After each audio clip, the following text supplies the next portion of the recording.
మీకు ఫ్రీడమ్ వచ్చింది, ముందు స్వాతంత్రం మీకు వచ్చింది, మాకు కాదు, మీ తర్వాత ప్రజలకి. Okay, good. మళ్ళీ ఢిల్లీకి వెళ్తున్నా. ఈరోజు వెళ్లే మునుపు మీ అందరితో మరీ మాట్లాడకుండా పోతే ప్రజలతో మాట్లాడలేం కదా. మీతో మాట్లాడితే ప్రజలతో మాట్లాడినట్టు. ఎలక్షన్ అవుతాను, నిన్నంతా బిజీగా ఉన్నా కాబట్టి ఒక 2 నిమిషాలు మీకు చెప్పి తద్వారా ప్రజలకు చెప్పేద్దామన్న ఉద్దేశంతో ఈ కార్యక్రమానికి శ్రీకారం చుట్టాను. ముందు మీడియాకి, అదే మరి రాష్ట్ర ప్రజలందరికీ ధన్యవాదాలు. శిరస్సు వంచి నమస్కారాలు తెలియజేస్తున్నా. ఎందుకంటే నా సుదీర్ఘమైన రాజకీయ యాత్రలో ఈ 5 సంవత్సరాలు చూసిన ప్రభుత్వాన్ని నేను ఎప్పుడూ చూడలేదు. ఒక రంగం అని కాదు, ఒక వ్యవస్థని కాదు, ప్రజాస్వామ్య వ్యవస్థలన్నీ ఏ విధంగా ఇబ్బంది పడ్డాయో, ఏ విధంగా నిర్వీర్యం చేశారో మనం అన్ని చూశాం. అయితే మా ధ్యేయం ఒకటే, ప్రజలు గెలవాలి, రాష్ట్రం నిలబడాలి. దీనికోసం ఎన్ని త్యాగాలైనా సరే చేసి మళ్లీ భావి తరాల భవిష్యత్తు కోసం ముందుకు పోవాలని చెప్పి వెళ్ళాం.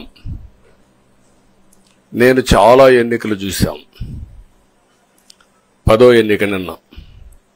అంటే ఇన్ని ఎన్నికలు చూసినా, అంటే ఎన్నికలు చూడడమే కాకుండా ఈ ఎన్నికలన్నీ at the helm of affairs ఉండి ఎప్పటికప్పుడు సమీక్షలు గాని ఇవన్నీ నిర్వహించడం కూడా చేశాం. రాజకీయాల్లో ఒడికిదుడుకులు సాధారణంగా ఉంటాయి. ఎవరు శాశ్వతం కాదు. దేశం శాశ్వతం, ప్రజాస్వామ్యం శాశ్వతం, రాజకీయ పార్టీలు శాశ్వతం, అధికారం అశాశ్వతం. రాజకీయ పార్టీలు కూడా సక్రమంగా ఉంటే మళ్లీ ప్రజలు ఆదరిస్తారు. లేకపోతే రాజకీయ పార్టీలు కూడా చాలా పార్టీలు కనుమరుగైపోయినాయి. వ్యక్తులు కనుమరుగైపోయారు, రాజకీయ పార్టీలు కనుమరుగైపోతాయి. కానీ ఇంత హిస్టారికల్ ఎలక్షన్ నేను ఎప్పుడు చూడలా. నా జీవితంలో చాలా ఎలక్షన్స్ ఫేస్ చేస్తే కానీ వేవ్ కనపడేది, వ్యతిరేకత కనపడేది.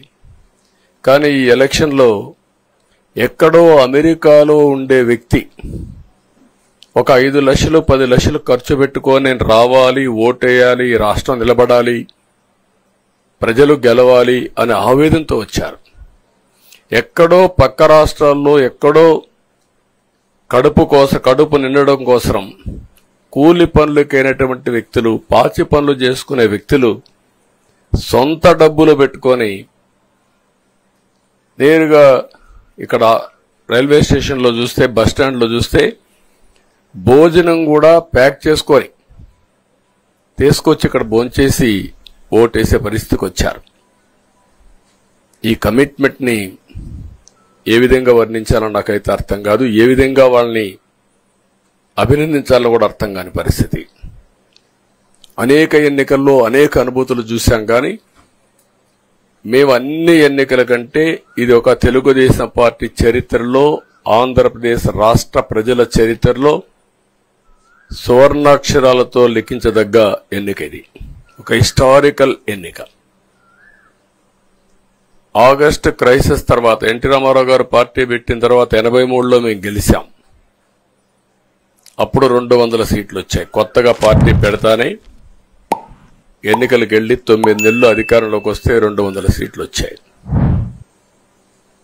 94లో మీరు ఒక్కసారి చూస్తే ప్రజా వ్యతిరేకం వల్ల 3 ముఖ్యమంత్రులు మారడం వల్ల ఆ రోజు మీరు ఎన్నికలు చూస్తే దగ్గర అపోజిషన్ పార్టీకి రిక్వైర్డ్ నెంబర్, అంటే అపోజిషన్ లీడర్గా వచ్చే స్టేటస్ రాకుండా వచ్చాయి. అవన్నిటిని వర్పించే విధంగా ఈసారి ఊహించని విధంగా వచ్చింది. అంటే దానికి కారణాలు నేను ఎక్కువ చెప్పక్కర్లేదు, అనుభవించిన ప్రజలకే అర్థమవుతుంది. ఎప్పుడైనా సరే ప్రజాస్వామ్యంలో ప్రాథమిక హక్కు మాట్లాడే స్వేచ్ఛ. ఆ స్వేచ్ఛనే కోల్పోవాల్సి వచ్చింది. అదే కాదు, బ్రతికే స్వేచ్ఛ, ఆస్తులు పెట్టుకునే స్వేచ్ఛ, ఇవన్నీ కోల్పోయే పరిస్థితి వచ్చింది. అందుకే మీరు చూస్తే మొన్న ఎలక్షన్లో సరే ఏ విధంగా మేమందరం కలిసాం అవన్నీ మాకంటే ముందు మీకే తెలుసు. కలిసినప్పుడు ఎవ్రీ ఈవెంట్ ఇవి వేదిక నుంచే ప్రారంభించాం. అక్కడి నుంచి ముందుకెళ్ళాం. ఆ రోజు చెప్పాం, ఈ రోజు ఒకటి చెప్తున్నాం. మా ఆలోచన ప్రజలు గెలవాలి, రాష్ట్రం నిలబడాలి. అంతవరకు సాధించగలిగాం. 55.38% ఓట్లు పడ్డాయి. దీంట్లో తెలుగుదేశానికి 45.60% పడ్డాయి. వైసీపీకి 39.37% పడ్డాయి. ఇది ఊహించినటువంటి ఒక్కొక్కసారి 95,000 మెజారిటీ. ఒకప్పుడు నేను చార్మినార్ ఎగ్జాంపుల్ చెప్పేవాడిని. చార్మినార్ అంటే అక్కడ ఎంఐఎం కంచుకోట, అక్కడ ఎప్పుడు ఎక్కువ ఓట్లు వచ్చేటివి. ఆ తర్వాత కుప్పం, సిద్దిపేట పోటీ పడేటి రెండో స్థానానికి. అప్పుడు కూడా 70,000, 80,000, 50,000 కాడ ఆగిపోయేవాళ్ళం. ఈసారి 95,000, 94,000, మళ్ళా 92,000, 91,000. మంగళగిరి లాంటి కాన్స్టిట్యున్సీ 91,000 మెజారిటీ. ఏ విధంగా అభివర్ణించాలో నాకైతే అర్థం కాదనమాట. అంత ఇదెళ్లిపోయినాయి. ఇవన్నీ చూసిన తర్వాత ప్రజలు ఇచ్చిన తీర్పు మీరు చూస్తే అహంకారం, నియంతృత్వం, విచ్చలవిడితనం, ఏదంటే అది చేస్తాననుకుంటే ప్రజలు క్షమించే పరిస్థితులు లేరు. అదే ఈరోజు నిరూపించే పరిస్థితికి వచ్చారు. ఒక మాటలో చెప్పాలంటే ఈసారి వీళ్ళు చేసింది గుణపాఠం పాలకులకు కాదు, అవినీతి అహంకారంతో ముందుకు పోయే ఎలాంటి ధ్వంసకారులకైనా ఇదే జరుగుతుందని నిరూపించారు ప్రజలు. దానికి మనస్ఫూర్తిగా అభినందిస్తున్నా.